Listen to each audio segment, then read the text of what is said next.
అందరికీ నమస్కారం అండి. నేను ఇక్కడే గుంటూరులో ఇక్కడ చాలా దగ్గరలో ఉన్నటువంటి ఎలిమెంటరీ స్కూల్లో చదువుకున్నాను. మేము ఉండేది కూడా నివాసగృహం దగ్గరలోనే కృష్ణార్ పార్క్ ఎదురు ఉండేది.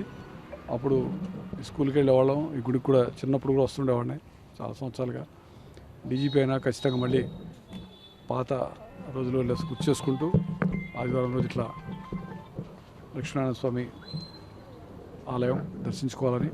తర్వాత ఆఫ్కోర్స్ వెంకటేశ్వర స్వామి కూడా అయితే తర్వాత వచ్చింది అనుకోండి. మేము చిన్నప్పుడు అయితే ఇదే ఉండేది. ఈ మధ్యకాలంలో దాన్ని పునర్నిర్మించారు.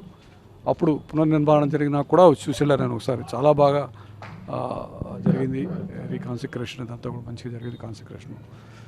అప్పుడు ఉన్నదానికన్నా చాలా వైభవంగా పెద్దగా తయారైంది. అందుకని వచ్చి మళ్ళీ అప్పుడు కూడా దర్శించుకోవడం జరిగింది. సో డీజీపీ పదవి తీసుకున్నాక మళ్ళీ ఒకసారి స్వామివారి ఆశీర్వాదం కోసం మేము మా కుటుంబ సభ్యులంతా చాలా రెగ్యులర్గా వచ్చి ఉండేవాళ్ళం చిన్నప్పుడు. అందుకని దానికోసం రావడం జరిగింది.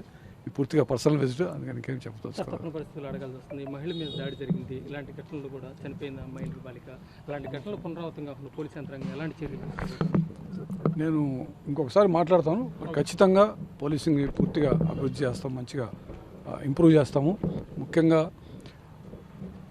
సిటిజన్ సెంట్రిక్గా పోలీసింగ్ ఉంటుంది, సిటిజన్ ఫ్రెండ్లీ పోలీసింగ్ ఉంటుంది.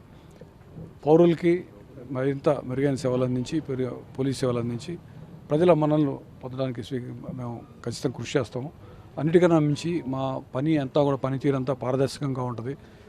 సైంటిఫిక్ ఎవిడెన్స్ ప్రకారం ఇన్వెస్టిగేషన్లు అనేవి జరుగుతాయి. అదేవిధంగా ప్రజలందరికీ జవాబుదారీతనంగా పోలీసులు పనిచేయాలని చెప్పి నేను ఛార్జ్ చేసుకుంటుందని మా ఎస్పీలందరికీ, సిపిలందరికీ చెప్పడం జరిగింది.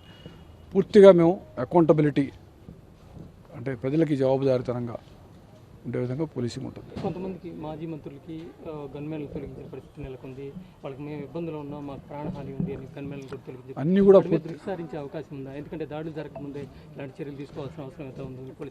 పూర్తిగా ప్రతి ఒక్కరికి ఉన్నటువంటి ఎంత థ్రెట్ ఉంది అంటే అసెస్ చేసి దాని ప్రకారం సెక్యూరిటీ కొనసాగించడం, తగ్గించడం, పెంచడం అని చూస్తుంది.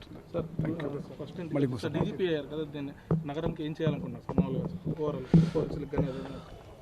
అంటే మేము అనుకునేది ఏంటంటే కొంతకాలంగా పోలీసింగ్లో కొన్ని మా వర్కే తీసుకున్నట్లయితే ఇంతకుముందు ఉన్నటువంటి కొన్ని అది మెయింటెనెన్స్ లేకనో కొన్ని మూతపడిపోయినాయి.